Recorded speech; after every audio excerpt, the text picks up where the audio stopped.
Vuoi assaggiare una birra dove al suo interno scopri la specialità tipica friulana? Lumi Beer, il prodotto ricavato in 20 ettari di terreno coltivato orzodistico, biodiversità, performance ambientale. Lumi Beer nelle sue 5 versioni disponibili, 4 per consumo veloce e dissetante e la versione Magnum per intenditori. Lumi Beer si abbina a qualsiasi palato. Lumi Beer è un prodotto esclusivo Azienda Agricola Pancera, il buon seme, i buoni frutti.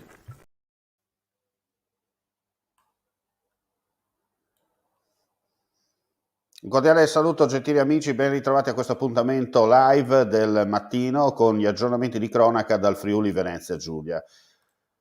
Dalle prime ore dell'alba è in corso una vasta operazione della Questura di Pordenone che sta eseguendo tra Friuli Venezia Giulia e Veneto 9 misure cautelari e perquisizioni nei confronti di 21 indagati in stato di libertà attivi nello smercio, l'ingrosso e al dettaglio di sostanze stupefacenti del tipo hashish e cocaina destinate alle piazze di spaccio delle province del nord-est.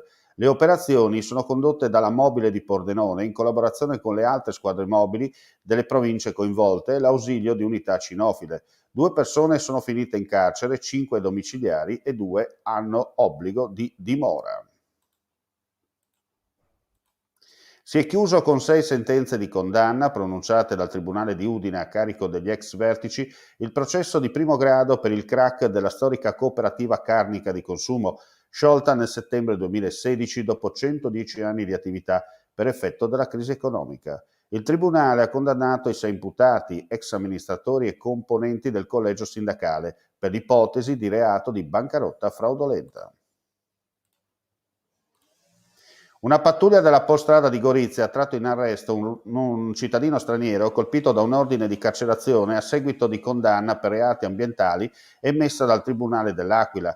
L'uomo, 65 anni, di nazionalità rumena, si trovava a bordo di un autobus diretto verso il confine sloveno, probabilmente per raggiungere la sua residenza e sottrarsi così alla condanna a 6 mesi di detenzione ed un'ammenda di 2.600 euro per il reato di traffico illecito di rifiuti e violazioni della normativa relativa al loro trattamento. Al termine degli atti di rito, BV, le sue iniziali, è stato condotto alla casa circondariale di Gorizia a disposizione dell'autorità giudiziaria.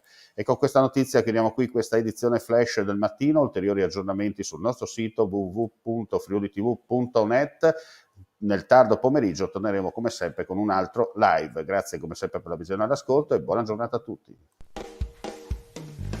Ehi, dico a te, vuoi un apparecchio acustico a costo zero?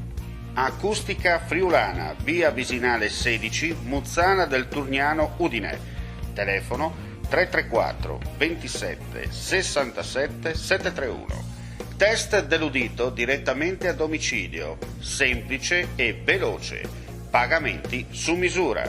Non aspettare di non sentire. Campagna di prevenzione dei problemi uditivi.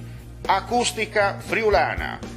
Test dell'udito direttamente a domicilio, semplice e veloce. Un'occasione da non perdere.